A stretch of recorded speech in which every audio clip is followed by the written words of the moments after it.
नमस्कार दोस्तों, जय माता दी। दोस्तों, जैसा कि आप जानते हैं कि नवरात्र शुरू होने वाले हैं और नवरात्र शुरू होने से पहले ही हम माँ दुर्गा सप्तशती की पाठ विधि अर्थात माँ दुर्गा सप्तशती में किस किस चैप्टर को किस दिन पढ़ा जाता है और क्या क्या इसकी सावधानियाँ हैं या और क्या क्या इसकी पाठ विधियाँ हैं, उसे हम जान लेते हैं दोस्तों। तो दोस्तों, जो दुर्गा सप्तशती है, यह पुस्तक आपको स्क्रीन पर दिखाई दे रही होगी। तो दोस्तों, जो माँ दुर्गा सप्तशती है वह 700 श्लोकों का एक समूह है जिसमें हमें माँ दुर्गा के विशिष्ट कार्यों का वर्णन दिया गया है। दोस्तों, जो दुर्गा सप्तशती है, दुर्गा सप्तशती में माँ के 700 श्लोकों के सिवाय भी उनके बहुत सारे सूक्तों का इसमें वर्णन है, जिसमें दुर्गा कवच, आर्गला स्तोत्र, कीलक स्तोत्र, वेदोत्तरात्रि सूक्तम, तंत्र सूक्तम, दिव्य अथर्वशीस्त्र, नवाण मंत्र और सप्तशती न्यास भी अधिक हैं। इनका भी पाठ हमें करना चाहिए, लेकिन दोस्तों जो विधि होती है उस विधि के अनुसार ही हमें दुर्गा सप्तशती का पाठ करना होता है। तो दोस्तों, बात करते हैं पहले दिन। जो नवरात्रि का पहला दिन होता है वो माँ शैलपुत्री को समर्पित है।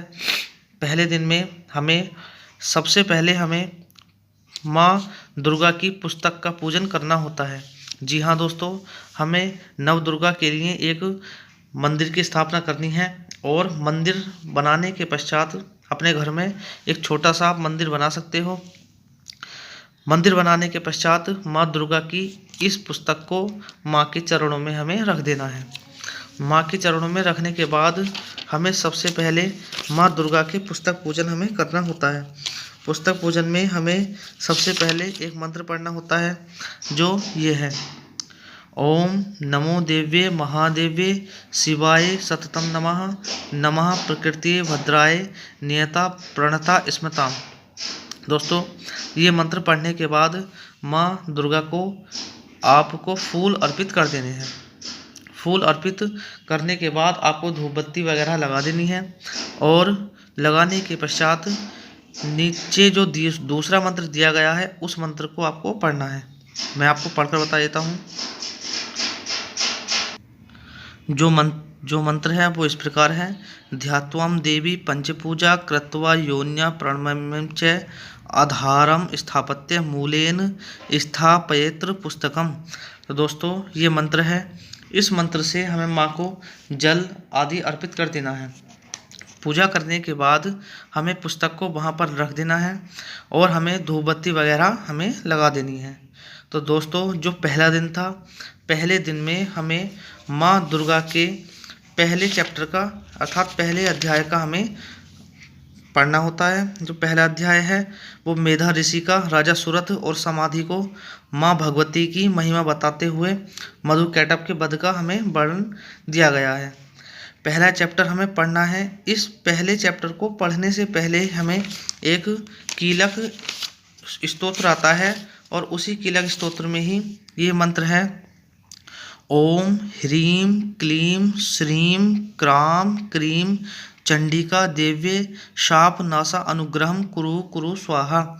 इस पाठ का हमें पहले ही दिन सबसे पहले इसका हमें 7 बार पाठ करना होता है और 9वें दिन ही इसी मंत्र का हमें लास्ट कर देना है। अर्थात सब कुछ पढ़ने के बाद हमें लास्टवें दिन भी अर्थात 9वें दिन भी माँ सिद्धिदात्री के लिए इस मंत्र का हमें पाठ करना है। ध्यान रहे दोस्तों, हमें बीच में इस मंत्र का पाठ नहीं करना है। अर्थात हमें पहले और 9वें दिन ही इस मंत्र का हमें पाठ करना होता है। दोस्तों, जो सबसे पहले हमें ये 7 बार पढ़ लेना है पहले दिन, और इसके साथ ही इस मंत्र को पढ़ने के बाद सबसे पहले हमें पहला चैप्टर हमें पढ़ना होता है, जिसे प्रथम अध्याय कहते हैं। प्रथम अध्याय पढ़ने के बाद हमें आर्गला स्तोत्र पढ़ना है। आर्गला स्तोत्र के बाद हमें माँ दुर्गा का कवच पढ़ना है और कीलक स्तोत्र पढ़ना है। और कीलक स्तोत्र पढ़ने के साथ ही साथ हमें नवाण मंत्र का भी पाठ करना है। जो नवाण मंत्र है वो है इस प्रकार है: ओम ऐं ह्रीं क्लीं चामुंडाय विच्चे। तो दोस्तों मात्र हमें इतना सा ही पहले दिन हमें पाठ करना होता है। पहले दिन में सबसे पहले हमें शाप नाशक स्रोत पढ़ना है, उसके बाद हमें पहला चैप्टर पढ़ना है, उसके बाद अर्गला, कवच, कीलक और नवाण मंत्र का 108 बार हमें पाठ करना होता है। दोस्तों यह तो हुआ पहले दिन के लिए। बात करते हैं दूसरा दिन। दूसरे दिन में हमें दूसरा और तीसरा अध्याय हमें पढ़ना होता है। दूसरे और तीसरे अध्याय में देवताओं के तेजस्वी देवी का जन्म लेना और महिषासुर की सेना का वध करना होता है, तथा तीसरे चैप्टर में सेनापतियों के द्वारा महिषासुर का वध करना होता है। दोस्तों दूसरे दिन हमें चैप्टर नंबर 2 और चैप्टर नंबर 3 हमें पढ़ना है, तथा उसके साथ ही साथ हमें अर्गला स्तोत्र और कवच का हमें पाठ करना है। ध्यान रहे दोस्तों, दूसरे दिन हमें केवल दूसरा और तीसरा ही पाठ पढ़ना है तथा अर्गला स्तोत्र और कवच का ही पाठ करना है। हमें कीलक स्तोत्र और नवाण मंत्र का पाठ बीच में हमें नहीं करना है। ये तो हुआ दोस्तों दूसरे दिन के लिए। तीसरे दिन की बात करते हैं। तीसरे दिन दोस्तों हमें केवल चौथे अध्याय का ही हमें पाठ करना है, जिसमें इंद्र आदि देवताओं के द्वारा माँ चंडी की उपासना की गई है। दोस्तों तीसरे दिन हमें केवल और केवल चौथे अध्याय का ही हमें अध्ययन करना है और उसके साथ अर्गला और कवच का हमें पाठ भी करना है। ध्यान रहे दोस्तों, चौथे दिन भी हमें कीलक स्तोत्र और नवाण मंत्र का हमें पाठ नहीं करना है। बात करते हैं चौथे दिन। तो दोस्तों चौथे दिन हमें 5, 6, 7 और 8 इन 4 चैप्टरों की हमें अध्ययन करना है। अध्ययन करने के साथ ही साथ अर्गला स्तोत्र और कवच का हमें पाठ करना है। दोस्तों चौथे दिन सिर्फ हमें 4 ही चैप्टर का अध्ययन करना होता है और उसके बाद कवच और अर्गला का हमें पाठ करना है। दोस्तों बात करते हैं पाँचवें दिन। पाँचवें दिन दोस्तों हमें चैप्टर नंबर 9 और चैप्टर नंबर 10 हमें पाठ करना है, क्योंकि शुंभ और निशुंभ नामक 2 महाअसुर नामक राक्षसों के वध का वर्णन है।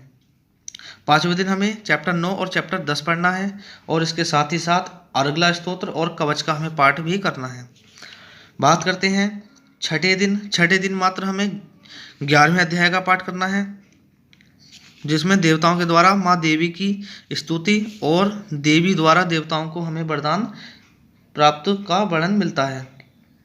सातवें दिन हमें 12 और 13 2 अध्यायों का हमें पाठ करना है और साथ ही साथ हमें फिर दोबारा से जिस चैप्टर का हमने पहले दिन अध्याय किया था उसका भी हमें पाठ करना है। अर्थात सातवें दिन हमें चैप्टर 12, चैप्टर 13 के साथ ही साथ अर्गला स्तोत्र, कवच, माँ दुर्गा कवच, कीलक, नवाण स्तोत्र का हमें 108 बार पाठ करना है और साथ ही साथ माँ देवी सूक्त, न्यास और सबसे अंत में हमें क्षमापन स्तोत्र या दिव्य क्षमापन स्तोत्र का हमें पाठ करना है। दोस्तों आप दिव्य क्षमापन स्तोत्र या क्षमा प्रार्थना का भी इनमें दोनों में से किसी एक का पाठ कर सकते हैं और साथ ही साथ 121 बार, ध्यान रहे दोस्तों, 121 बार सिद्ध कुंजिका स्तोत्र का भी हमें पाठ करना है। इतना करने के बाद ये आपका 7 दिन में ही माँ दुर्गा के सप्तशती संपूर्ण होती है और इसके बाद आप कन्याओं को भोग लगा सकते हैं माँ दुर्गा के नाम पर या किसी को खाना वगैरह आप खिला सकते हैं। तो दोस्तों यह हुआ माँ दुर्गा सप्तशती पढ़ने की सबसे सरल और आसान विधि। इस विधि से आप माँ दुर्गा के रूपों की दर्शन भी कर सकते हैं और माँ दुर्गा से अपने असहनीय और दुर्लभ कामों को भी आप करवा सकते हो, क्योंकि माँ बहुत ही ममतामयी हैं और वह अपने भक्तों पर दया दृष्टि हमेशा ही दिखाती हैं। तो दोस्तों यदि दुर्गा सप्तशती से संबंधित आपके मन में कुछ भी शंका हो तो आप निसंकोच आप कमेंट बॉक्स में पूछ सकते हो। तो दोस्तों कैसा लगा आपको वीडियो आप कमेंट बॉक्स में ज़रूर बताना। धन्यवाद दोस्तों, सभी को नवरात्रि की हार्दिक शुभकामनाएं। जय माता दी।